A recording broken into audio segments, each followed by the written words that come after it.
Waalaikumsalam. Oh, Mbak Rani. Mau masuk Mbak, masuk apa di depan? Di depan aja deh Mbak. Oh, yaudah yuk. Iya Mbak.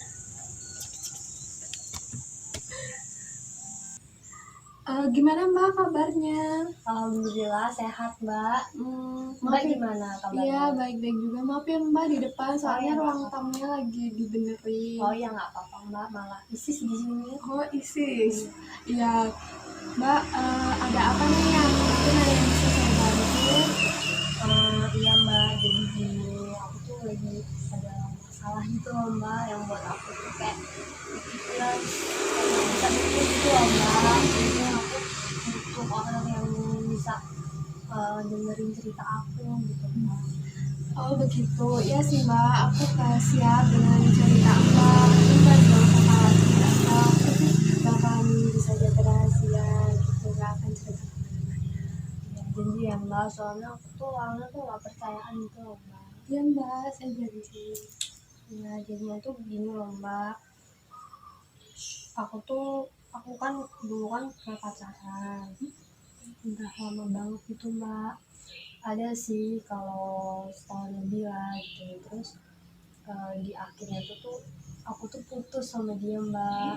Ya aku nggak tahu sih salahku apa gitu, tiba-tiba aja dia mutusin aku gitu Mbak. Terus sampai sekarang tuh aku tuh sedih banget loh Mbak, masih karena dia tuh mutusin aku gak ada kejelasan. Jadinya aku tuh kayak susah gitu loh udah lupain dia. Jadinya sampai sekarang aku tuh kayak masih terbayang-bayang gitu. Jadinya kalau ada yang deketin aku tuh pasti aku tolak terus gitu Mbak. Oh jadi seperti susah move on gitu ya Mbak ya? Iya Mbak, disebut Kira-kira apa sih Mbak yang membuat Mbak tuh bisa sulit gitu lupain mantan Mbak? Kalau mantan Mbak terlalu baik apa gimana? iya Mbak, ya namanya juga dulu pacar pasti baik ya Mbak ya. Jadi tuh ya saya udah lama Mbak sama dia, udah hampir mau 2 tahun lah Mbak. Pastinya banyak banget hari-hari saya sama dia. Jadinya kayak susah gitu Mbak ngupainnya dia. Terus dia tuh baik banget Mbak, dia tuh nggak pernah namanya kasar gitu sama saya. Dia selalu aja sama saya. Dia tuh situ udah nyaman banget sama dia Mbak, tapi akhirnya malah kayak gini. Emang putusnya gara-gara apa ya Mbak ya? Ya dulu tuh waktu masih sibuk-sibuk kuliah itu aku tuh kayak males gitu loh Mbak megang HP karena sibuk kuliah kan. Karena saya kalau udah ngerjain tugas itu saya udah nggak fokus gitu loh Mbak sama HP, jadi saya fokus ngerjain tugas. Jadinya tuh kayak saya jarang ngasih kabar ke dia. Terus saya tuh kalau nggak pernah Mbak gengsi saya Mbak kalau harus ngecat pacar saya dulu gitu. Jadinya kalau saya nggak dicat ya saya nggak ngecat. Mungkin dia ngerasa saya gimana gitu ya Mbak. Jadinya katanya sih dia tuh dia itu jahat sama cewek.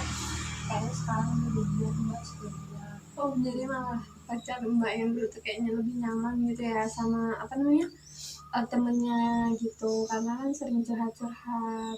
Sih makanya itu dia mutusin saya karena saya nggak ada waktu buat dia gitu Mbak.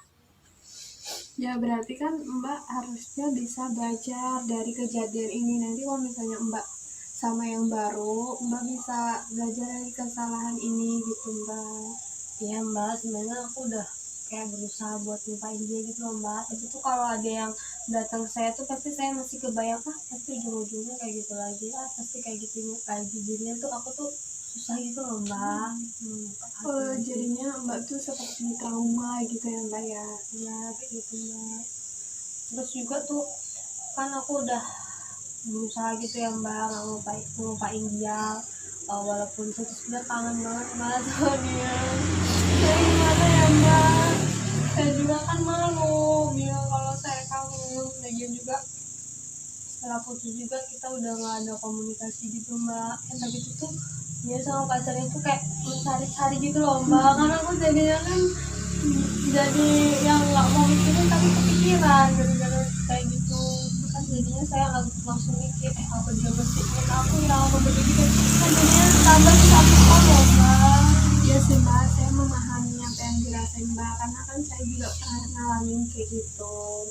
Gimana ya Mbak ya, aku bisa saranin Mbak sih kayak gimana kan kita tuh harus melihat realita yang ada gitu kan. Mbak udah putusnya udah berapa lama? Udah dari awal 2019. Dari tahun ini ya Mbak ya berarti kan. Terus pacar Mbak mantan Mbak itu sekarang udah berapa?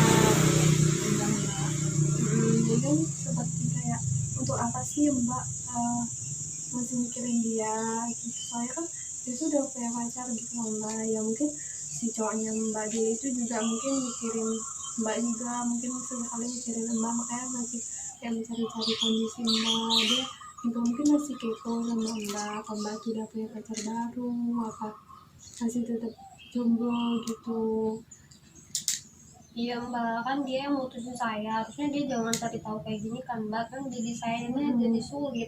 Bagi saya kalau udah putus ya putus, urusan udah bukan atau belum itu ya itu urusan sendiri kan mbak. Tapi dia selalu kayak gitu, padahal aku udah nggak mau cari tahu tentang dia, nggak mau cari tahu di sosial media atau apapun itu, tapi dia tuh kayak gitu kan, jadi ini bikin semua.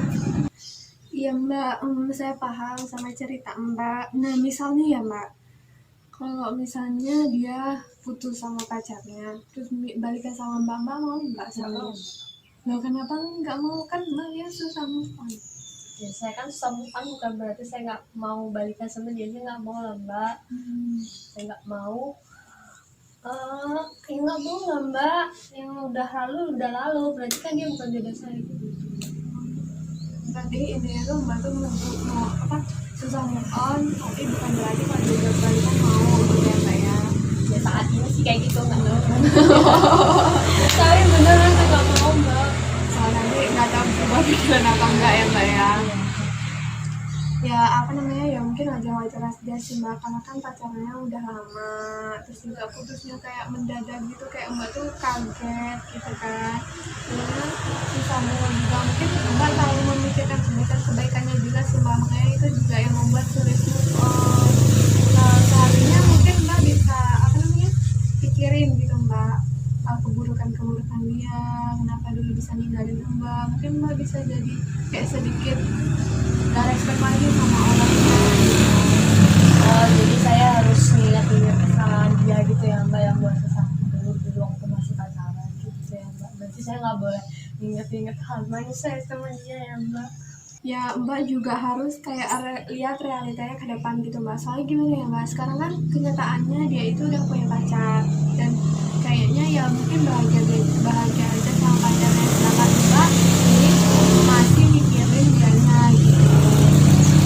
Kayak buat apa gitu masih mikirin dianya, kalau misalnya dia kepo sama Mbak ya mungkin ya emang dia kepo, tapi Mbak buktiin kalau dia itu nggak berpengaruh lagi di hidup Mbak gitu.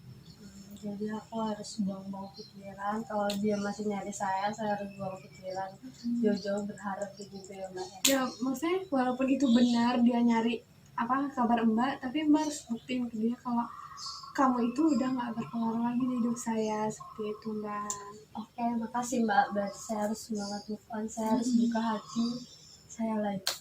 Terus juga misalnya nih Mbak juga bisa cari-cari contoh kayak artis-artis gitu loh Mbak, banyak kan artis-artis yang pacaran 5 tahun putus, ternyata tiba-tiba putus Iya kayak gitu. mbak.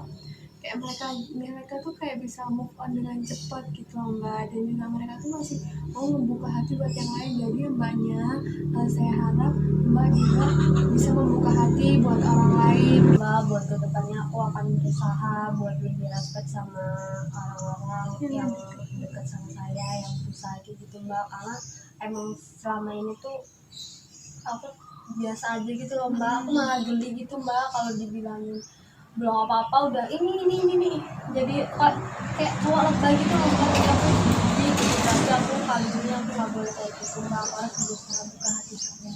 ya Mbak, berusaha buka hati itu juga sikap kan bisa dirubah. Kalau misalnya Mbak nggak suka sama yang ngedeketin Mbak kan bisa ngomong jangan kayak gini dong, seperti itu. Kayak gitu ya mbak. Jadi gimana Mbak perasaan Mbak setelah ikut konseling ini?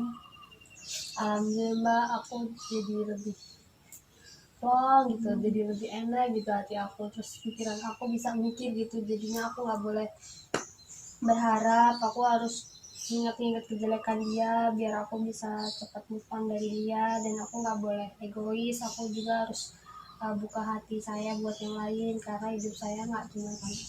Nah, Benar banget. makasih ya Mbak udah mau dengerin curhatan aku lagi. Nah, jadi kira-kira Mbak tahu nggak apa yang bakal Mbak lakuin setelah ikut konseling ini? Mbak, saya harus berubah, saya harus lupain dia, saya harus buka hati lagi, saya